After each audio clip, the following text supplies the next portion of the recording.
반갑습니다. 네.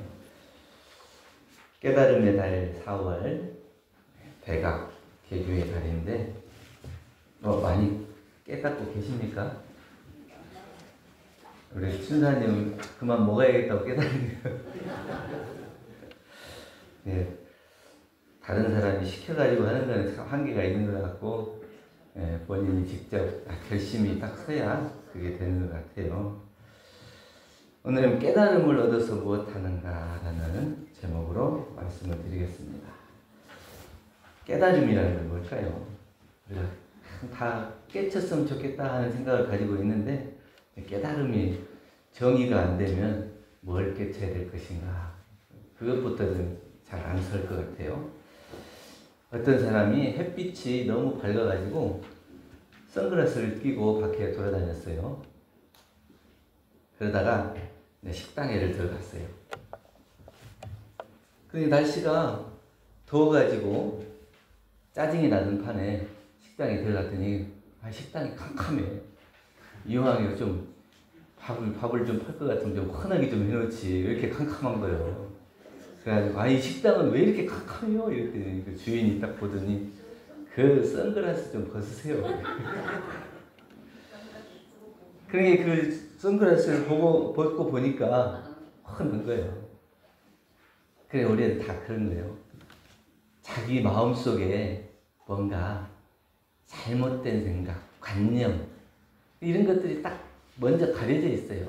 그래가지고 내가 좋아하면 좋아하는 대로 보이고 싫어하면 싫어하는 대로 보이고 또 미움과 짜증을 온갖 내면서 자기 때문에 그 짜증이 나고 미움이 나온다고 하는 걸 모르고 저 사람 때문에 그렇다 이렇게 살아가지 않는가. 스스로 돌아볼 줄 아는 사람은 모든 색이 원래 그대로예요.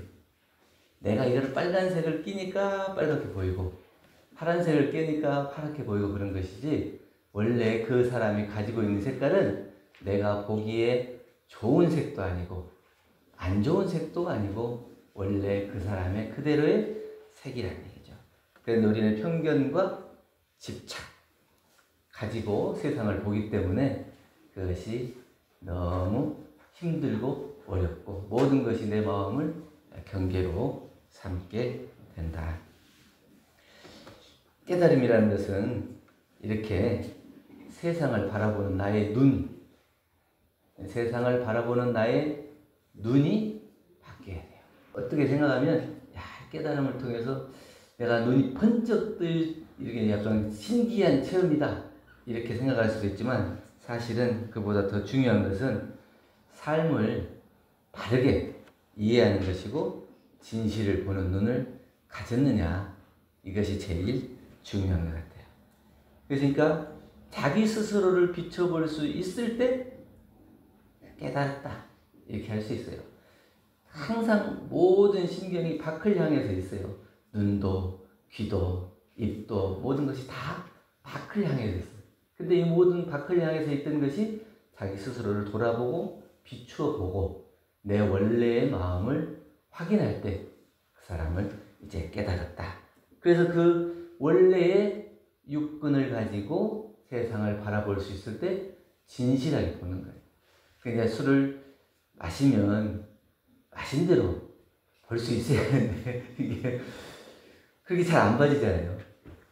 그리고 각각은 내가 술을 먹지 않아야 되겠다고 자기 스스로 공부가 돼야 되고, 또 그걸 바라보는 사람은 또 바라보는 대로 그 사람 때문이 아니고 나의 공부거리로 생각해서 그것을 볼 수도 있어야 한다는 거예요. 그러니까 내가 다른 사람에게 공부거리를 주면 공부를 잘 못하고 있는 거죠. 내 스스로 나를 돌아보고 다른 사람에게 공부거리를 안 줘야 되는 것은 맞고, 또 다른 사람을 통해서 내가 변개가 되면은 안 되고, 그래서 자기 스스로를 바라볼 수 있어야 된다는 거예요. 정전 이론상 법어에 보면 이 원상의 진리를 각하면 시방 삼계가 다 오가의 수인 줄 알며 우주 만물의 이름은 각각 다르나 둘이 아닌 줄을 알게 된다 했습니다. 그러니까 이 원상 이론상 이 진리는 어디 시방 삼계를 통해서 없는 것이 없죠. 또 각자라고 하는 것은 깨달았다고. 각자의 소유는 천지만물이에요. 이 세상 모든 것이 다 부처 아님이 없다 했으니까 이 우주 만유를 통해서 직접 다 내가 부처로 볼 수 있는 눈을 가지면 비로소 내가 깨달음을 얻었구나 이렇게 할 수 있다는 거예요. 다 부처로 보입니까? 어느 때는 보이고 어느 때는 안 보이고, 내가 좋아하는 사람은 참 이쁘고 부처로 보이는데 내가 안 좋아하는 사람은 어떻게 저걸 부처로 볼 수 있겠어요? 근데 좋은 거나 안 좋은 거나 할 것 없이 다 원래 그대로 가지고 있는 우주 만물의 작용이고 시방삼계가 다 그 안에 있다고 하는 것을 밝혀주신 겁니다. 그렇기 때문에 우리는 성품이라고 하는 것은 서로 다름이 없죠. 각자의 성품이 달라요? 같아요. 성품 자리는, 이 원상의 자리는 다름이 없다. 그런데 변화의 자리는 똑같아요. 변화에 있어서 나타나는 것은 다 똑같이 나타나요. 그리고 원래 성품은 변함이 없으나 변화하는 작용은 누구나 다 똑같이 일어나요. 그러니까 안 좋은 걸 보면 안 좋은 마음이 일어나는 거예요. 안 좋은 마음이 일어나는 것이 잘못된 게 아니고 안 좋은 마음이 일어나는 것 자체가 변화하는 내 마음자리예요. 그래서 그것을 내가 알 수 있어야 돼요. 그렇다고 해서 그 변화하는 마음을 그대로 놓고 당연히 변화하니까 당연한 걸로 놓고 그냥 있냐?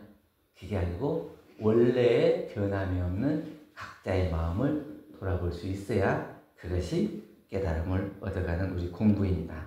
깨달음이라고 하는 것은 삶을 더 깊이 이해하고 깊이 이해가 됐을 때 자유로워질 수 있다는 거예요. 내가 내 삶을 어떻게 받아들이냐에 따라서 내 삶이 빛날 수도 있고 아니면 내 일생이 참 별로 별 볼 일 없는 일생이 되기도 한다. 그러니까 내 삶을 더 깊이 이해하고 내 삶을 존경하고 내 삶을 존경함과 동시에 다른 사람의 삶도 존경하고 이해하는 마음을 가질 때 우리가 깨달음을 얻어가는 것이다. 이렇게 말씀드립니다. 그래서 깨달음이라고 하는 것은 이렇게 자기의 삶을 스스로 돌아보고 깊이 이해하고 다른 사람의 삶까지도 함께 바라볼 수 있는 거라면 그럼 이걸 깨달아서 뭘 하자고 하냐? 우리가 깨닫자 그러는데 깨달음을 얻어서 뭘 하자고 하는 거냐? 이것을 알아야 거기에 대해서 공부를 더 깊이 할 수 있을 것 같습니다. 첫째는 고통에서 벗어날 수 있다. 깨달음, 괴로움의 뿌리는 뭐예요? 고요, 고. 괴로움의 뿌리는 고인데 내가 고통이라고 생각하면 그것이 고예요. 내가 즐거움이라고 생각하면 그것이 낙이에요. 그런데 고도 영원한 고가 있어요? 낙도 영원한 낙이 있어요? 고와 낙이 둘이 아닌, 그래서 고, 낙이 없는 그 자리를 알아야 비로소 괴로움의 근원을 벗어날 수 있는데 우리는 번뇌와 집착, 두려움이라는 마음의 장애들이 나를 계속 억누르고 있기 때문에 그것이 고통이 사라지지 않아요. 그래서 그 괴롭다, 힘들다, 번뇌다 이렇게 생각하는 그 생각을 놓지 못하는 것 때문에 내가 휘둘리는 거예요. 고통을 벗어나야, 괴로움을 벗어나야 즐거움으로 가는 건데 즐거움으로 가려고 하는데 내가 마음속에 어떻게 이거는 힘들다, 이거는 괴롭다, 이렇게 하면 안 된다, 저렇게 하면 안 된다 하는 모든 마장들이 내 생각에서 떠나지를 못하고 있는 거예요. 그렇기 때문에 그 생각의 뿌리가 끊어지지 않기 때문에 괴로움도 끊어지지 않는다. 왜 나만 이렇게 힘들어야 돼? 왜 나만 이걸 해야 돼? 왜 나만 이렇게 고통스러워야 돼? 이런 생각, 고통의 뿌리가 사라지지 않으면 그 사람은 괴로움이 사라지지 않는다. 나에 대한 집착, 또 내 뜻대로 돼야 된다는 욕심, 이런 것들이 안 사라진다. 이 세상에 있어지는 많은 괴로움들이 다 그러잖아요. 나를 중심으로 돌아가야 되는데 그게 안 된다. 내가 아는 것대로 그것이 이루어져야 되는데 그것이 잘 안 된다. 그런 것들 때문에 괴로움이 생기는 거죠. 나에 대한 집착과 욕심이란 괴로움들이 이런 것들로부터 해탈할 수 있어야 깨달음을 얻었다. 이렇게. 그러니까 우리가 깨달음을 얻자고 하는 건 뭐예요? 내 마음속에 있는 온갖 번뇌, 망상, 괴로움들을 다 벗어나고 자유로워질 수 있도록 하기 위해서 깨달음을 얻고자 하는 거죠. 두 번째는 삶의 본질을 아는 거예요. 깨달으면 나라고 여긴 실체가 내가 아니다 하는 걸 알아요. 다 요게 난지 알잖아요. 이게 난지 알아가지고 잘 꾸며야 되고 잘 입어야 되고 잘 먹어야 되고 또 이거를 잘 보호하기 위해서 누군가 나를 괴롭히면 그거를 방어하기 위해서 모든 말과 행동을 해야 되는데 모든 것이 인연 따라 생기고 사라진 걸 보면은 내 것이다, 내 생각이다, 내가 아는 것이다 하는 것이 다 없어요. 어떤 사람이 저 사람이 참 미워 죽겠어요. 그런데 뭐 때문에 미운지 몰라. 그럼 그게 사실이에요, 아니에요? 근데 그때는 뭔가 미웠어요. 그런데 미운 실체가 있었는데 그 시간이 지나고 나면 실체는 사라지고 감정만 남아요. 그래 그 감정을 사라지지 않게 해요. 저 사람은 지나고 나서는 몰라, 잊어버려요. 근데 이미 저 사람은 경계가 지나가서 잊어버렸는데 나 감정은 남아있는 거예요. 이제 내 감정을 누가 가지고 있는 거예요? 내가 내 감정을 주체를 못하고 내 감정에서 벗어나지 못해서 내 삶의 본질이 뭔가를 자꾸 잊어버려요. 내가 저 사람 때문에 저것 때문에 거기에 내가 맡겨서 내 삶이 그렇게 좌지우지 돼야 되냐? 아니면 그것은 있어졌다 없어졌다 하는 것이고 지나가는 것이기 때문에 그것은 한순간에 꿈이고 내가 내 것이라고 생각하고 있는 이 생각과 본질 이것도 다 실체가 없는 것이고 지나면 다 사라지는 것이다. 이것을 아는 것이 우리가 이제 깨달음이다.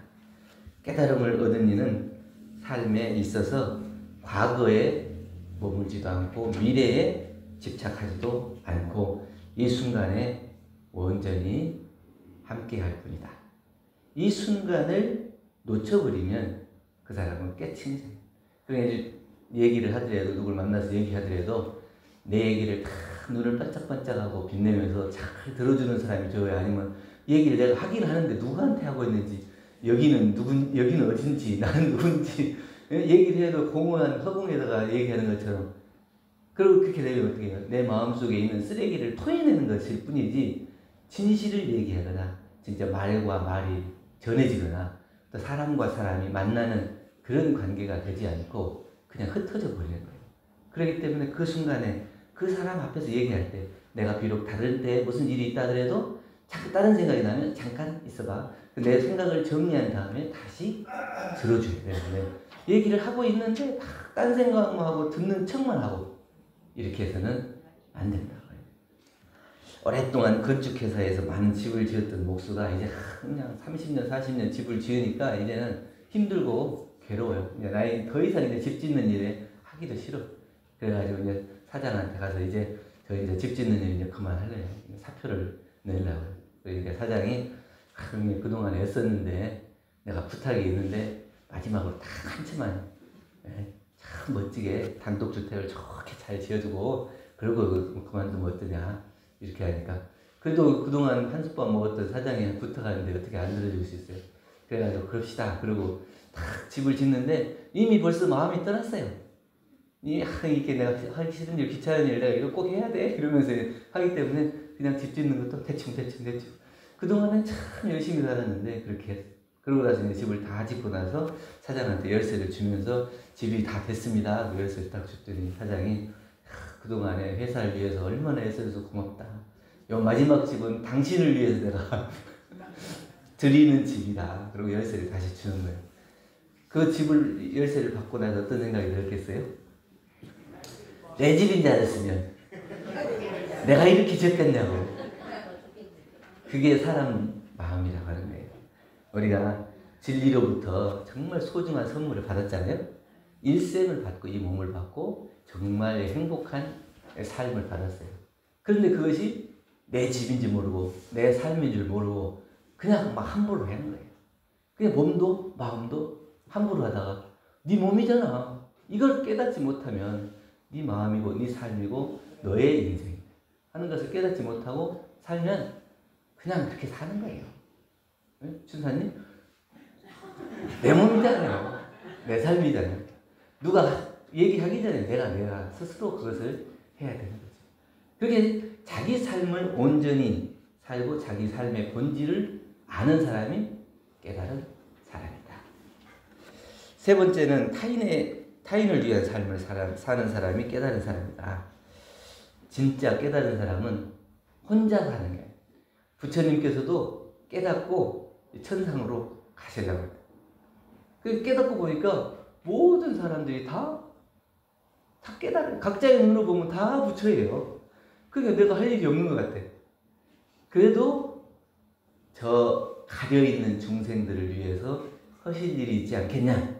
이렇게 해서 남아서 48년 동안 중생들을 위해 구제 사업을 하시다가 가신 거죠. 그러니까 각자의 눈으로, 깨달은 사람의 눈으로 보면 모든 것이 다 깨달음으로 보이는 거예요. 그래서 또 한편으로는 깨달은 사람이 보면은 그렇게 다 가지고 있는 것을 그걸 모르고 혼자 그렇게 힘들고 괴로워하는 걸 보면 안타까운 마음이 들어서 그걸 돕지 않으면 안 돼요. 그 마음이. 그래서 어쩔 수 없이 그 사람들을 돕게 되는 거예요. 그러니까 내가 다른 사람을 위한 마음이 얼마만큼 나느냐에 따라서 내가 얼마만큼 진리를 크게 깨쳤는가 이게 보이는 거예요. 그게 깨달음을 못 얻은 사람은 나밖에 모르는 거죠. 그래서 나에 집착하는 거고 나의 욕심에 끌려서 세상을 보게 되는 거예요. 다만 조금 더 벗어나면 어떻게? 자기 가정에, 좀 더 벗어나면 자기 지역에, 국가에, 세계에 다시 더 넓게는 일체 생명을 볼 수 있는 그런 안목이 열려지는 것이 깨침이 더 커질수록 그렇게 보이는 거예요. 어떤 것이 보이십니까? 나만 보입니까? 네. 아직 나만 본다면 더 넓게 다른 사람을 볼 수 있는 그 마음이 되어야 된다. 깨달은 사람은 자기의 안락함에 머물지 않고 세상 속으로 들어가서 세상의 일을 한대. 근데 그게 꼭 생각으로 하는 게 아니라 어떤 사람을 보면 그 지하철역에서 이렇게 사람 떨어지는 거 보면 다른 사람들은 어떻게 하고 발만 동동 부르고 있어요. 왜냐하면 바로 지하철이 오면 자기도 죽을 수 있다는 생각이 들기 때문에. 그런데 구하는 사람 보면 생각을 가기 전에 몸이 벌써 달려나가요. 그래야 그 사람을 구하고 있다. 그것이 생각을 뛰어넘어서 벌써 자기의 안목이 그렇게 되어 있는 거고 몸이 벌써 그렇게 반응하게끔 되어 있는 거예요. 그것은 한 번, 두 번 생각해서 그렇게 되는 게 아니라 수없이 많은 그렇게 다른 사람을 바라보고 이해하고 생각하는 눈이 열려야 몸으로까지 이어져서 그런 행동까지 나오지 않나 이런 생각을 합니다. 정산종사님 법어 무분편 6장에 보면 우리가 인화하는 기술이 제일 근본이 되는 기술이다. 근데 우리 함께 살아가요. 혼자 사는 게 아니고 함께 살아가는데 어쩌든지 함께 사는 사람들이 어울려져서 살아가야 되는 거예요. 그러려면 함께 화하는 기술이 제일 근본되는 기술이다. 어떤 스님한테 물어보더니 화가 나 죽겠는데 어떻게 해야 돼요? 화나는 방법을, 화를 없애는 방법을 좀 알려주세요. 이러니까 다른 사람이 잘했던 것을 생각해라. 근데 그 사람이 화를 보면 화가 멈추질 않아요. 내 마음속에 저 사람 어떻게 미운데 미운 것을 없앨 수 있겠어요? 미움이 일어나면 그 사람이 좋았던 것을 생각하고 화가 일어나면 그 사람이 잘했던 것, 나한테 잘해줬던 것 이거를 생각해라. 그러면 그것이 상쇄가 된다. 더 크게는 나의 지혜가 열려야 한다.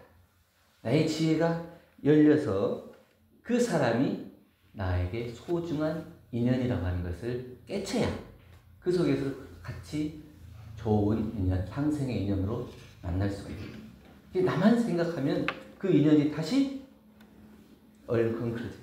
실도 이게 풀어보다 보면 천천히 잘 풀면 못 풀 것 같아도 풀리더라고요. 그런데 한두 번 이렇게 띠적띠적 하다 보고 안 풀리면 아예 다 버려버려. 그렇게 되면 되겠어요?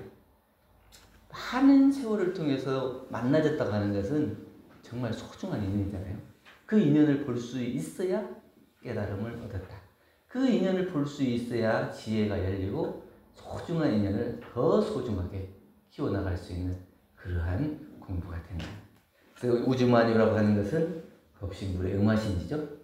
이 우주만유를 통해서 법신불이 나타나지 않는 것이 하나도 없다. 그래서 모두가 부처고 만나는 모든 인연은 우주 자연의 공덕이고 또 일체 중생이 덕하다. 그러니까 우주 자연은 진리는 우리에게 모든 공덕을 베풀어 줬어요. 이렇게 해서 나를 성장할 수 있도록 나를 키워갈 수 있도록 그리고 만나지는 모든 일체 중생이 다 덕화. 내가 그걸 보지 못하기 때문에 깨닫지 못하고 보지 못하기 때문에 원망의 대상이 되고 미움이 대상이 되고 그리고 화나고 이러지 그것을 눈이 열리면 조금만 열리면 그 사람이 아주 소중한 인연으로 아, 저 사람도 부처구나. 저렇게 행동하면 아, 그렇게 할 수도 있구나. 또 이렇게 할 수도 있구나. 그걸 바라볼 수 있는 눈이 안목이 깨침이 생긴다는 거예요. 그래서 보살이라고 하는 것은 중생의 복전이 되고 중생은 또한 보살의 복전이 돼요. 그래서 서로 복전이 돼요. 나한테 잘해주는 사람만 복전이 되는 게 아니고 나에게 못해주는 사람도 복전이 돼. 내가 저걸 통해서 아, 나도 저러면 안 되겠구나 하는 또 그걸 통해서 내가 다시 한번 새롭게 생각하고 깨어날 수 있기 때문에. 그래서 우리가 자기의만의 삶을 사는 게 아니라 다른 사람을 삶도 이해하고 살필 수 있어야 아, 깨달았다 이렇게 얘기할 수 있습니다. 네 번째로는 지금 이 순간을 온전히 살아야 돼요.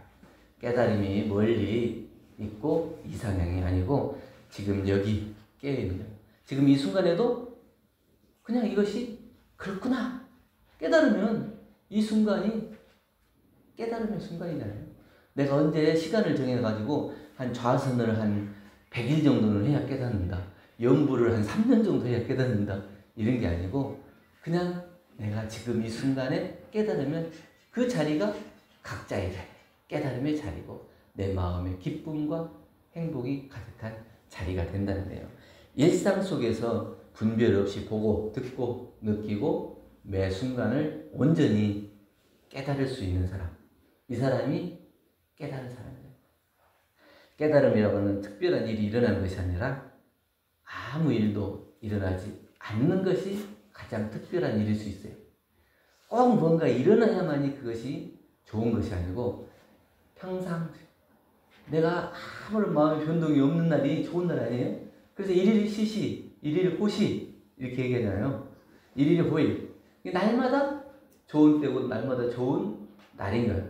그거는 그 날은 뭔가 꼭 생겨야 좋은 날이 아니라 아무 일도 일어나지 않는 날. 평범한 일상을 내가 그대로 감사하게 은혜롭게 받아들일 수 있어야 그게 좋은 날이에요. 그냥 똑같은 날이 아니라 그 속에 은혜가 가득해야 되고 감사가 가득해야 비로소 그 날이 아무 일도 일어나지 않는 그 날이 나에게는 정말 감사와 은혜로운 날이다.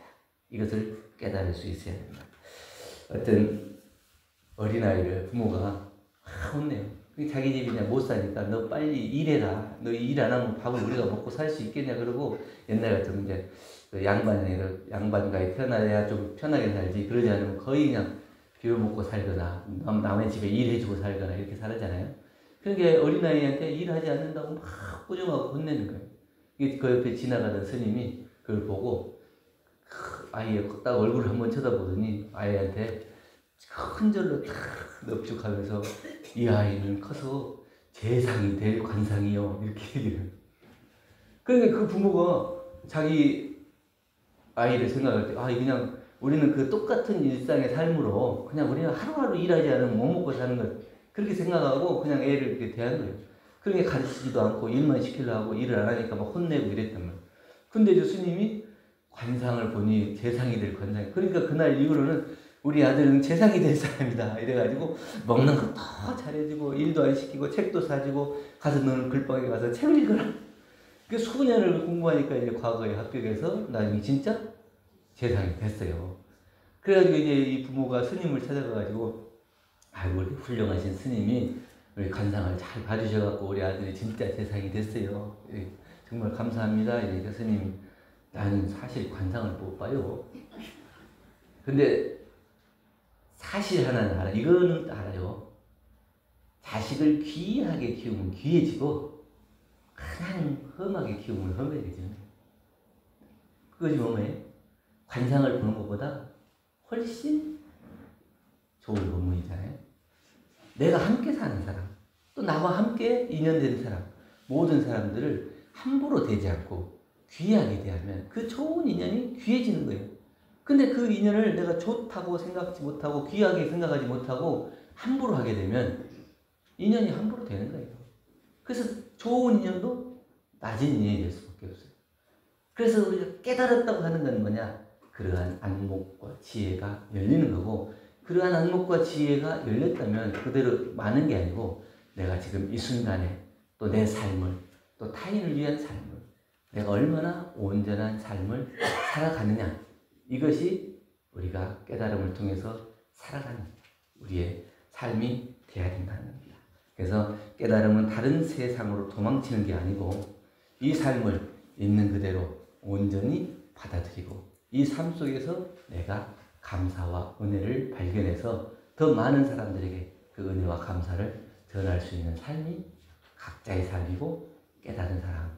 대종사님께서 그렇게 사셨고 모든 성자들이 그렇게 사셨고 또 우리는 그렇게 살기 위해서 소원을 하는 거죠. 대각교회단 4월 깨달음에 얻으신 대종사님께 또 기쁘게 봉축 드리고 또 우리는 대종사님과 같은 그런 깨달음으로 또 우리의 각자의 삶이 각 깨달음의 삶으로 은혜의 삶으로 이렇게 사라질 수 있기를 간절히 염원드리고 오늘 말씀을 마칩니다. 감사합니다.